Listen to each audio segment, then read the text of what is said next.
Rebonjour à tous. Alors, la deuxième vidéo, pour continuer avec le chapitre 7. Donc, voilà. Donc, on a vu les forces localisées, l'ensemble de forces localisées avec le concept de couple. Et là, maintenant, on passe aux forces de contact solide-solide et on va introduire les lois de Coulomb. Et alors, avant de passer vraiment à l'écriture de ces lois, donc j'ai ressorti du matériel hautement pédagogique, j'ai incliné un petit peu la caméra, et alors cette fois-ci je vais utiliser un objet de forme carrée, donc c'est une boîte en carton, elle est vide, elle n'est pas bien lourde, mais elle a un peu de masse, et donc dans le champ de gravité, elle subit l'action de la gravité, donc si je la lâche, elle aurait un mouvement vertical vers le bas, et alors cette fois-ci, si je pose la boîte sur une planche, alors c'est pas que la gravité est disparue, c'est que, alors on dit cette fois-ci, donc la planche exerce une réaction sur la boîte, et l'ensemble du poids et de cette réaction explique le fait que la boîte elle ne bouge plus.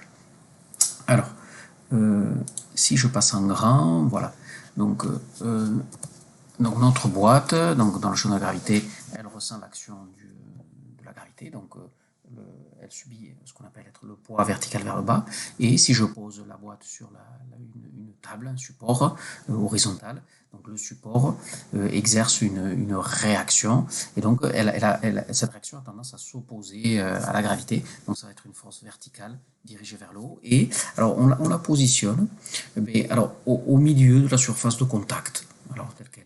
Donc là, effectivement, j'ai une résultante nulle, mais non seulement j'ai une résultante nulle, c'est que si je calcule le moment de cet ensemble de forces, que ce soit par rapport au point C ou au point I, ça me ferait 0.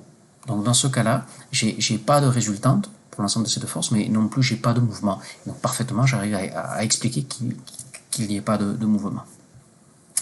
Et alors maintenant, si j'incline le support, donc voilà, si je l'incline un tout petit peu, voilà, je fais l'inclinaison par rapport à l'horizontale. Alors sur le schéma qui est sur le diaporama, il est alpha, mais on voit qu'a priori, il ne se passe pas grand-chose.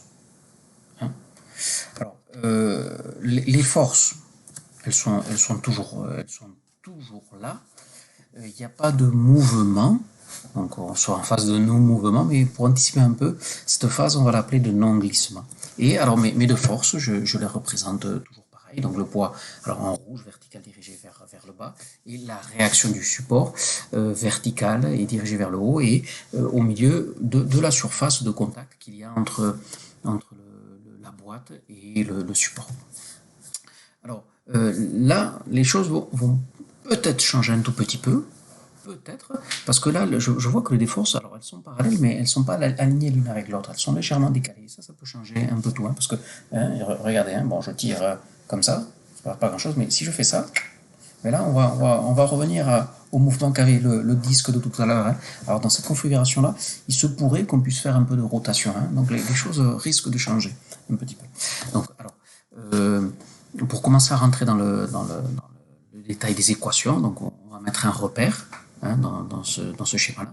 Donc l'axe des X, ça va être l'axe parallèle au plan, incliné et orienté positivement vers le bas. Et l'axe des Y, ça va être un axe perpendiculaire au support et dirigé depuis le support vers le haut, comme il est représenté sur le schéma. Et alors, si le plan est incliné de alpha, le poids par rapport à l'axe des Y sera incliné de alpha, et la réaction du support aussi sera, par rapport à l'axe des Y, sera aussi inclinée de alpha. Et alors, le poids, je peux le décomposer dans le repère que je viens d'introduire, et donc il y aura une composante dite tangentielle, ici, et une composante normale, et la somme de ces deux me ferait le poids. Ou si vous voulez, le poids, je l'ai projeté sur l'axe des X et je l'ai aussi projeté sur l'axe des Y. Et alors, la réaction aussi, elle va avoir une composante tangentielle que je note T, alors T de tangentielle, et N de normal, parce que cette composante-là, elle va être perpendiculaire au support qui est incliné. Alors, le poids dans le repère que j'ai introduit s'écrirait comme ça. Donc la valeur du poids c'est mg fois sinus de alpha fois x flèche serait le vecteur unitaire de l'axe l'axe des x, et moins, hein, parce que la projection sur l'axe normal, elle est négative, et donc moins mg cos de alpha, fois y flèche étant le vecteur unitaire de l'axe des y du repère que je viens d'introduire. Et alors cette composante horizontale au plan, tangentielle au plan, la mg sinus de alpha, elle est ici, c'est celle-là, hein, c'est celle qui est représentée en rouge là. Et alors cette force-là, cette composante-là tangentielle du poids, elle aurait tendance à faire glisser vers le bas la boîte. Et alors cette composante normale, elle aurait tendance à faire rentrer la boîte vers le support, mais alors elle va être contrecarrée par la force N.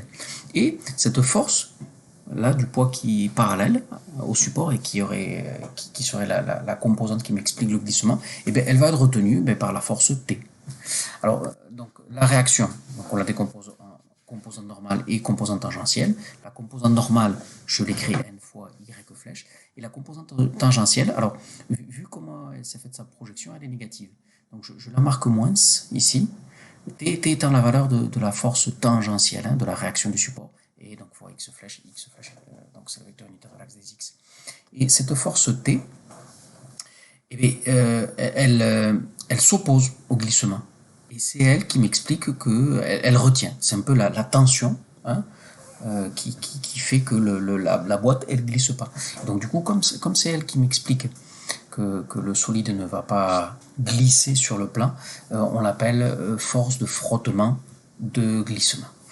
Et alors, aussi on peut introduire une autre relation. Ici, comme j'ai un triangle rectangle, je peux relier la composante T à la composante N via la tangente de alpha, en disant tout simplement que tangente de alpha, c'est le côté opposé dans le triangle au côté adjacent, donc c'est T divisé par N.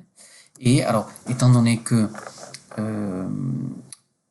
la force de frottement de glissement compense parfaitement la composante du poids qui ferait que le disque, le carton glisse, par simple égalité, hein, cette composante compense celle-là, ça fait que T est égal à mg fois sinus de alpha. Et là c'est la valeur de la force de frottement lorsqu'il n'y a pas glissement et surtout lorsque le solide ne bouge pas. Parce que, alors maintenant, si je vais un peu plus loin dans l'expérience et j'augmente un peu plus l'inclinaison du plan. Donc alors vous regardez bien, d'accord? Donc là il ne se passe rien, mais alors si je continue à augmenter, voilà, le solide à un moment donné il a glissé, d'accord? Et alors je vais arrêter là la vidéo et on se retrouvera demain pour continuer les explications.